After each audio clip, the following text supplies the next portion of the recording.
Welcome to the Wellness League podcast. This is your Try Me series. My name is Ella. And I'm Amanda from TriFit.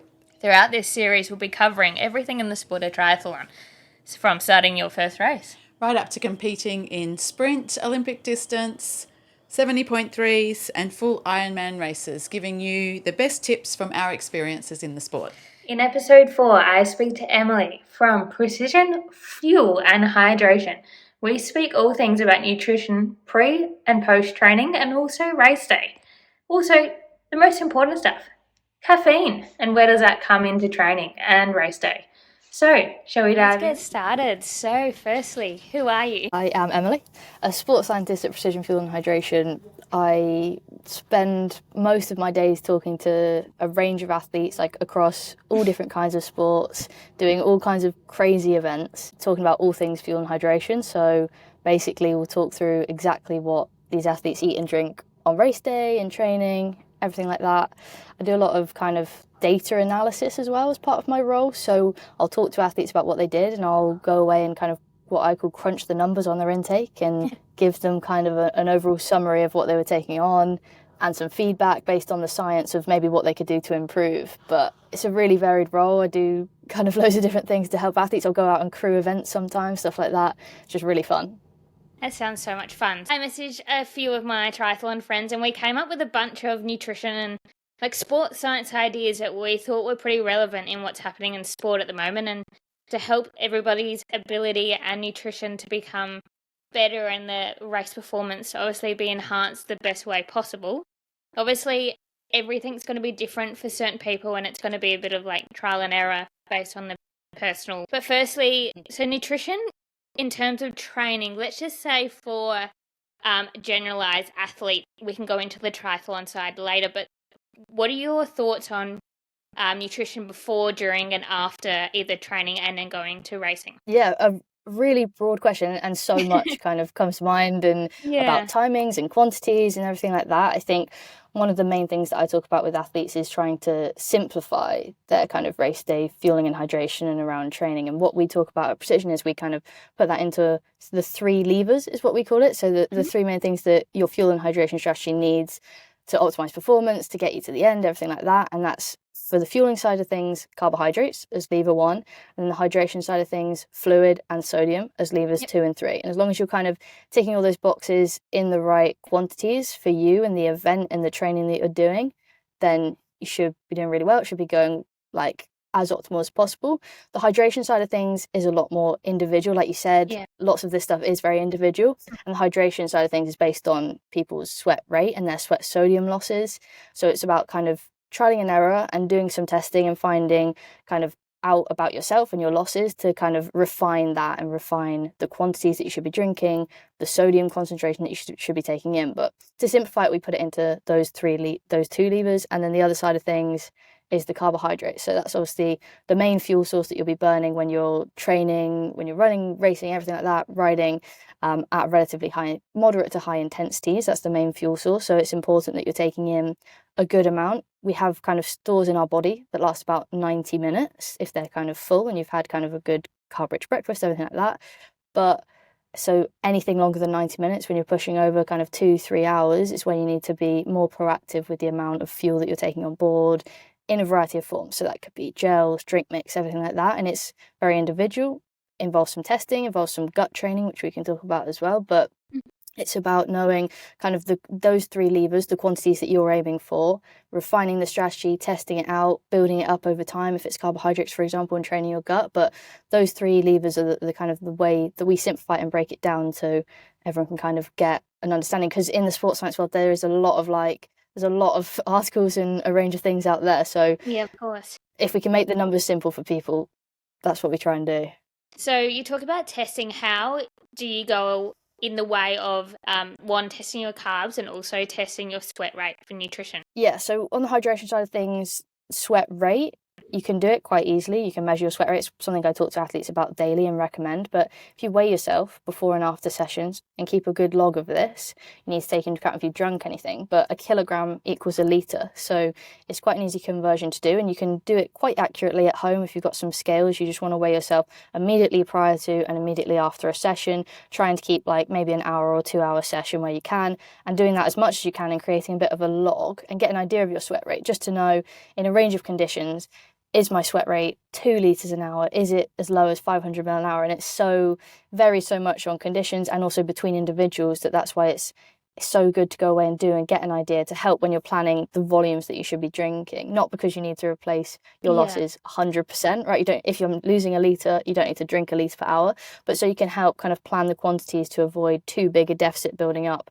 You can do some maths and kind of work out the kind of, if you're going for a certain number of hours, how much you'll be sweating roughly in those conditions, and put a plan in place that would avoid too big a deficit and too big a percentage body weight change. Kind of that 2 to 4% is what the science says. You want to keep it in that range, that then you could come across issues. So it's quite easy to do, and you get a good kind of sense of the numbers and your losses, which is great.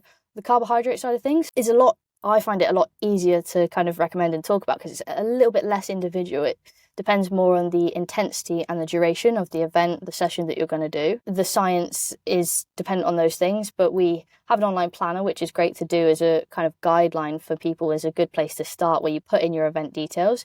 Also just the hydration side of things. So you'd put in about your sweat rate, your sweat sodium, everything like that. And it spits out kind of the top level numbers of those 3 levers of, okay, the science would recommend this many grams of carbohydrate per hour, this many milliliters of fluid roughly within a certain range, and this kind of relative sodium concentration for your losses. And that's a good place to start with the carbohydrates, but it depends on the event. If someone was going out and doing, if like one of our ambassador triathletes was going out and doing a 70.3, that might be 90 grams per hour. It might be even more at times on the bike, but that doesn't mean for everyone doing every event and every session, it needs to be 90 grams per hour, but it is based on the intensity and duration mainly for carbohydrates. And does the weather coming into that also as a big factor as well? So say a lot of races in Australia are normally done in the summertime, meaning it's warmer. It just happens to be where all the 70.3 races are normally on the east or west coast, where it is quite warm compared to having a cold winter race. So you're taking on more hydration, obviously, in the summer. But how much more is it normally? Yeah, it's a tricky one because everyone's range is different as well. Yeah. So my sweat rate could get up kind of way higher than someone else's. So that's why collecting the sweat rate data in a range of conditions is really important. So you can see how much more you need to be drinking, for example. In terms of the sodium, the kind of concentration of your losses is very much genetically determined. It doesn't change too much over your lifetime. So hot and cold races, it's the same kind of concentration, but what will change is that volume that you drink. So that's why if you kind of collect a good amount of sweat rate data, you can kind of see how much your strategy should change to kind of match how much your sweat rate changes in those conditions. That's a good way to do it and plan and see how much it changes for you based on your losses.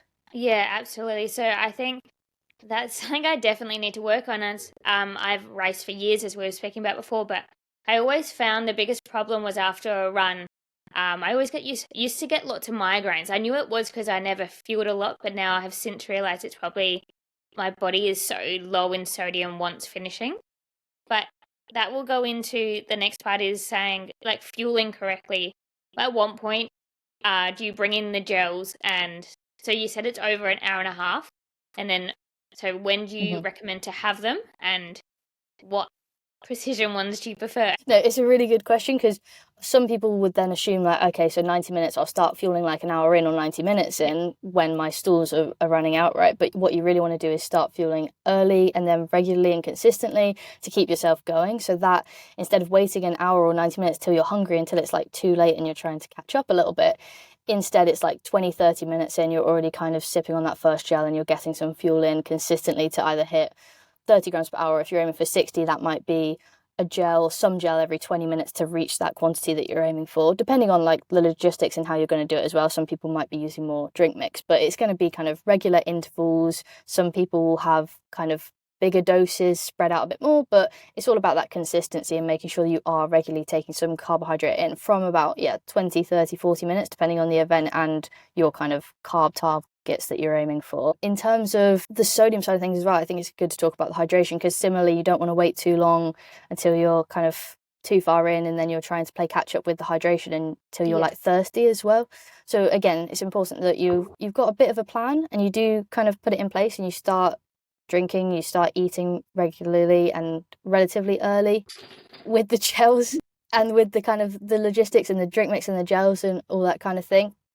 It's a lot of it's down to preference and testing and trialing, which isn't the best, the nicest answer. People always kind of want you to sometimes like subscribe and tell them exactly what to do. But I would say practice in training. It's important you kind of train your gut to, one, the quantity of carbohydrates that you're aiming for. If you're aiming for 60, you want to build up. We can train our gut to absorb more carbohydrate, right? But also we can train our gut to get used to the types of carbohydrates as well. So it's important that you do implement what you're planning to do on race day in your training sessions. And that's a good time to trial different products and implement maybe a range of gels and find what ones work for you, because there is a broad range out there, and some people hate all of them like another one, and some people get on more with, depends on the event, but some people might use more drink mix and stuff like that to still reach their carb targets, and lots of it does depend on the logistics as well. So I've heard a lot of people say that using gels, like they've used them through their training, but once they get to the race and start using gels, they get like a sick feeling in the stomach. How do you minimize that, even though you've trained with having the gels and stuff? What normally makes it different? Obviously, a race is a lot more stressful, and you never really train to do, like in a triathlon, you don't really train all three events leading up to the race. But yeah, how can we not make that happen if possible? Yeah, it's tricky, and the adrenaline, the stress, it is a bit harder on the gut to kind of absorb the same quantities of carbohydrates. What I'd recommend doing is, if you've got a carb goal in mind, so let's say you're going for 60 grams per hour, you really build that up in training. And let's say at the moment you know you can tolerate comfortably 30, and that's kind of what you'd want to implement, is like 8 to 10 weeks of a proper gut training protocol where you build up week on week. So you might start at 30, build up 35, 40, 50, and that's kind of implementing it in 1 or 2 of your key training sessions a week to really build up and train the gut, so that you know kind of when you're 2-3 weeks out, you might even go a bit higher, you might even go to 70, and know that you can comfortably tolerate that. So you go in on the day knowing you're going to aim for 60 grams per hour, and you're going to be like confident that your gut's happy with it, everything like that. But it is common, and it's nothing to stress about, but it's important that you're going in with the confidence that you know you can tolerate that, and you've put it into practice, and you've really trained that gut to tolerate 60, 70 grams an hour. Yeah, that's definitely really interesting that it's such a common thing, but I think if people take on that advice, it should definitely help them. So talking about fueling in terms of before a training session, so a lot of people saying training in the morning, is it better to go fasted, or is it better to have something before you go compared to like training in the afternoon where you've obviously had maybe 2 meals and a few snacks? Yeah, it's a really good question. Again, it's one that we get asked quite often when people are talking about kind of fasted sessions. I think most sessions, especially long and hard ones, you'll want to have kind of fueled, like I said, you want to implement a bit like you will on race day, like a carb-rich breakfast, and implement it and go out and put everything in place like you would. And that's also, the more carbohydrates, like the harder and further and faster you can go, right? So for most of your sessions where you want adaptations, you will implement some form of fueling when they're long and hard and everything. There's definitely a place for some fasted sessions. If you're going for an early morning run that's relatively short and you're not going to kind of run out of all your fuel that you've got kind of in your stores, then there's definitely a place for it in some of your kind of training schedules and sessions. But I think predominantly in those longer ones where you want to get the adaptations, you want to go, especially the longer, hotter, harder sessions, then you will implement some form of fueling, and likely like you will on race day. So that would involve like pre-fueling and then fueling during, but that doesn't mean every single session needs to be fueled, especially the shorter ones. Like I said, 90 minutes is the short, so if you're just going out for an hour, it's likely that you wouldn't take anything on board, right? But it's all about, again, how you feel afterwards as well. If you're going completely fasted and then you're just dead to the world for the rest of the day, like there's certain times where it's beneficial and you might implement it, but other times likely where you would fuel around the session as well. Yeah, there's definitely points where you do a session in the morning, but you need to go to work after, so you have to you want to push it so hard that you're training obviously enough for your race, but then you want to push it to a point where you can still be alive at the end. But yeah, exactly. So is there a point, say if you were going to do a morning session, say 6, how long before that would you say to have something like a piece of toast or something with a bit of carb in it. Yeah, it's a tricky one for like early morning sessions. Obviously, you're not going to be getting up way too long before that to try and fuel like you might on race day. Ultimately, the recommendations that you'd implement on a race day or when you're doing like a long session that you wanted to recreate it would be, it depends on how far out and how early you do get up, and it's quite individual, but it's a rough guideline of you want to be over 1 hour out, so anywhere from 1 to 4 hours out, and you're going to want to consume somewhere from 1 to 4 grams of carbohydrate per kilogram of body weight. And as I said, that's a really rough range, and that's a really large range as well. And what it means is the closer you are to the start, you won't take on as big a meal as you are if you had more time and you're a bit further out, right? And it's also individual, so it involves a bit of testing and trialing around your training sessions and seeing how you feel. If you are eating closer to the start, can feel a bit harder, right? And what you don't want to do is eat kind of in that last hour, spike your blood glucose, and it's a dip and you actually feel much worse. You want to time everything quite right. And it might be that you just have a last minute gel, like you probably would maybe implement on race day, where you have a gel in that last kind of 15-20 minutes where that spikes your blood glucose right as you're starting, so you don't get the dip at the wrong time if you have it kind of close to the start. So it might be that you implement that on some of your training sessions, try it out, get a feel for that as well. Yeah. Big news time. We have a big brand new sponsor for the Wellness League podcast. So, can you guess who it is? Hi, I'm Lana from Live and Breathe Active, or LAB, a small family-run business run by a group of passionate people that, well, we live and breathe this shit. Whether it's run, swim, cycle, or try, we make gear to get you through those tough training sessions. We help you get up before sunrise, and we will still be there with you well after sunset. You will see us before you hear us, with bespoke prints designed by artists just for you. We are driven by our values and are focused on performance and community. And we are super proud to be partnering with the Wellness League podcast in the Try series.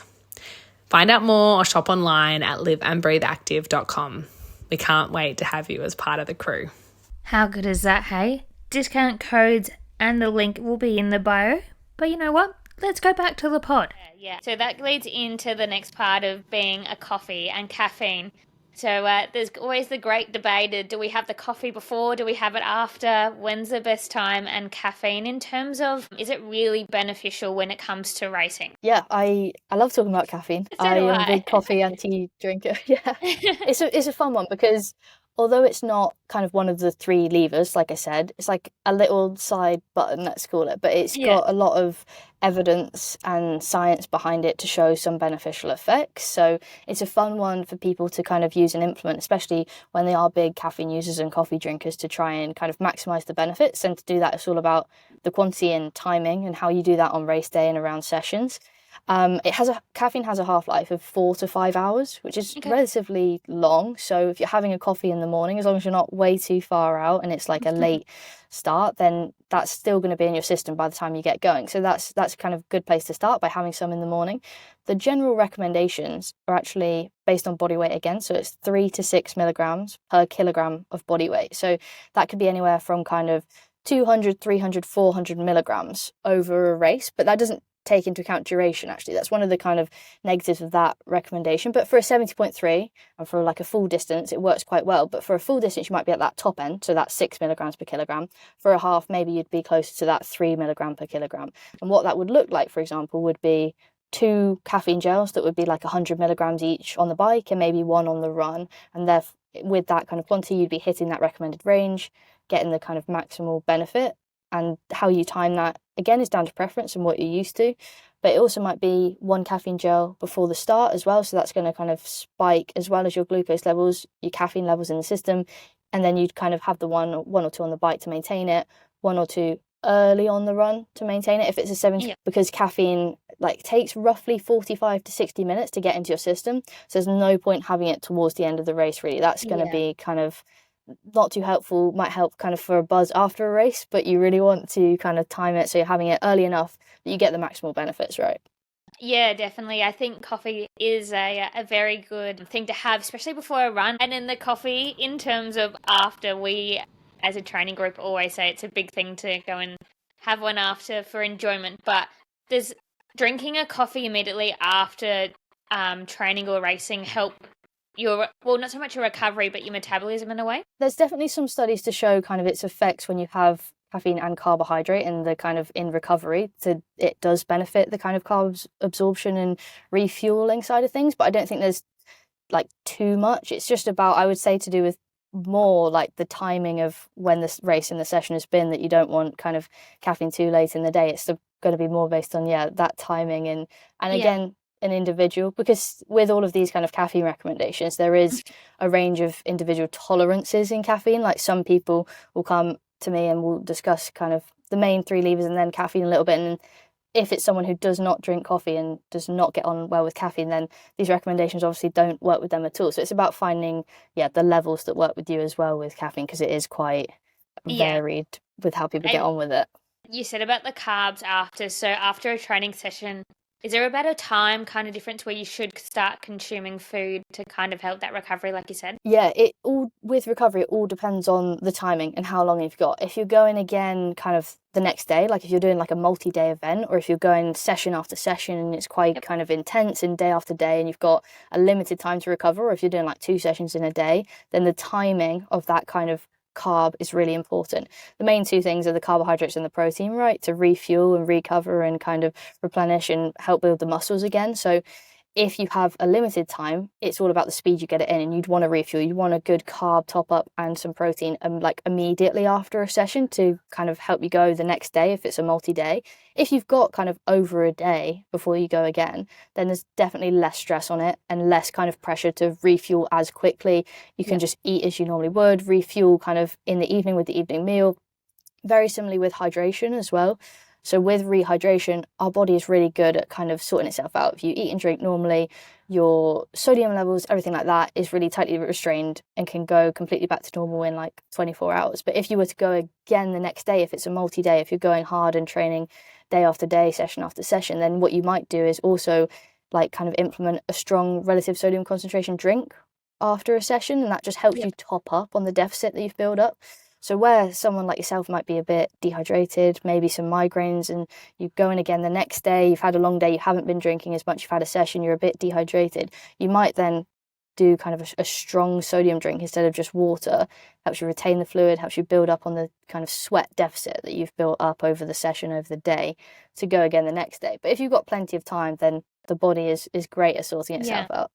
I definitely have been trying, after, if I could do a run maybe further than about 5K onwards, I always try to get one of like those electrolyte tablets into a water, and I find that's like a huge difference when you just like don't flatline later with energy. Like having something like that within about an hour of finishing the run, like I find that's a huge difference to like replenish as well. Yeah, definitely. I would definitely recommend it for a session that's hot and intense, and one where you haven't taken on much during and you do build a bit of a deficit and just makes you feel a bit better. Another recommendation along similar lines is what we call a preload.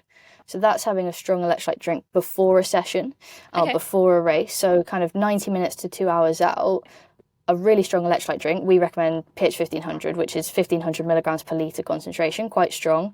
Just helps you retain the fluid better to make sure that you're starting a race optimally hydrated, because lots of people think, I need to start drinking a bit more before a race to kind of go in well hydrated. They'll just drink a decent amount of plain water. And that can kind of flush you out and put you on the back foot, and you can start a bit dehydrated actually. So this is kind of the opposite of that. If you have some sodium in the fluid that you have in the morning or even the night before as well, it can help you retain that fluid better, just so you know you're on that start line well hydrated. And you could implement that but ahead of some long and hot sessions as well, where you're not going to be taking much on, and hopefully you would feel the difference in terms of how you feel afterwards, for example, where you experience kind of the migraines and stuff like that. If you make sure you go in well hydrated, then hopefully you'd feel a bit better, and maybe you'd implement one afterwards depending on the duration of the session and how much you've been sweating as well. Yeah. So going on back to the race nutrition, in terms of the salt and the hydration, so having it through like the liquid form, and then like you said, the night before, and then is it like during your general salt, so like during your training time, how important is it to have it during, like, say you go train in the morning, then you're at work for the day? Like I've heard putting a pinch of salt in your water and stuff really helps as well. Yeah, kind of similarly with the carbs. Again, it's like if you go out and you drink nothing and you take no sodium and no fluid, it's just gonna, you're gonna feel bad. You're gonna feel kind of dehydrated, a bit kind of under the weather, right? And if you've got a whole day's work, or if you've the opposite, done a whole day's work and not been drinking enough and are quite dehydrated, the session won't be as good as well. So making sure kind of your day-to-day hydration is good as well, and that could involve, if you're training a lot, some electrolyte tablets, but it's mainly about being consistent and making sure, when people are kind of sat at an office all day, it's tricky to then kind of go and have a session. So making sure that you're being proactive with the amount you're drinking. On the electrolyte side of things, it's similarly with fueling. When you're going for hot, hard sessions, anything over kind of an hour and a half, 2 hours, where you're going to be drinking some, then some sodium in that is going to help with fluid retention. Is going to help because when you're sweating, you're not just losing that fluid, you are losing sodium. So replacing some is just going to make you feel a lot better than just drinking very little or drinking just plain water at times. But with all of that, it is a bit of trial and error to find what works for you. Again, it's very individual, the amount of sodium that we lose in our sweat. So it ranges from as low as 200 milligrams per litre all the way up to 2,000 milligrams per litre. So there's a really big range. There's some kind of indications that people are what we call salty sweaters, and that could be like marks on your kit, stinging in your eyes, tasting quite salty, that could kind of indicate that you are on that top end. And people might experience cramping and issues like that, and with dehydration if they're losing quite a lot of sodium and not replacing it. So it's important that you do take on some, but you also trial and kind of find that quantity that works for you. We like to think of it at times as like t-shirt sizes, and you can, depending on your losses, could be small, moderate, large, really high. And there are ways to determine it. You can get a sweat test, which is what we do, and we have kind of centres all over the globe really, where you can go and sit down and have an at-rest sweat test that determines your sweat sodium losses. But there's also signs and indications of where you sit on that scale. As I mentioned earlier, the online planner is a good place to start as well, a good place to kind of put in details about your sweat rate, your sweat sodium and stuff like that. And then it gives you the recommendations off the back, which is a completely free tool. And I think that's usually where I direct people initially to kind of find out what the science recommends for their race and their individual losses. Yeah, and then in terms of the recovery after, let's say training, and then also after racing, I know magnesium is a really good thing, but anything else that you can kind of recommend to have to, be able to, your muscles to limit the cramping and keep going with because a lot of people are like training, 6 or 7 sessions a week or sometimes twice a day leading up to a big event.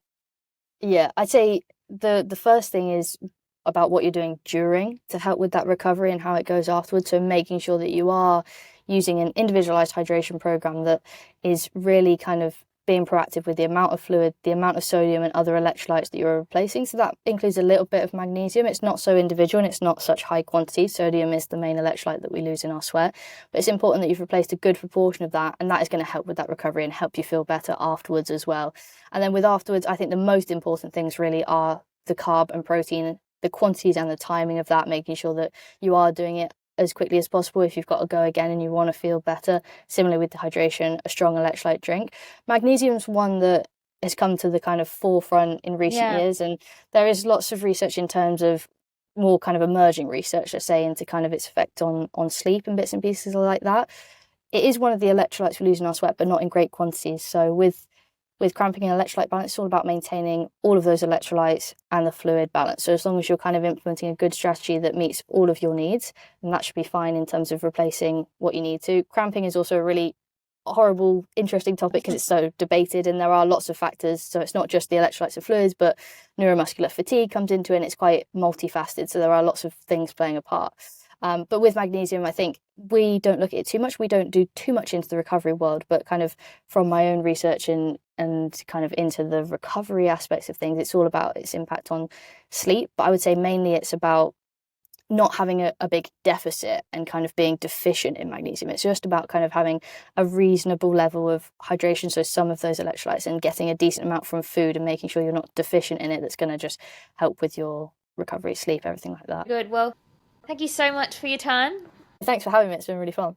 No, all good. Yeah, thank you all for your amazing advice and everything, nutrition and racing and hot tips. I'm sure everybody's going to love this when you answer the questions so well. So yeah, thank you so much for your time, and chat to you soon. Thanks. Yeah, chat again soon. Well, thank you for listening. This podcast will be on Spotify in a video form, same video on YouTube, and you'll hear the audio on Apple Podcasts. In the meantime, go and follow us on the socials. It is at the Wellness League Pod, and I'm at discovering_ET. Amanda, what are you? You can find me on YouTube at TriFit with Tim and Amanda, and on Instagram at tryfit.tim.amanda. Well, I hope this helped, and we'll see you next Friday. Bye. After this chat with Emily, Precision Fuel and Hydration were nice enough to send us a discount code. So get 15% off your first order at Precision Fuel and Hydration, and the code is Wellness League 15, or the link will be in the bio. Thanks guys, see you next week.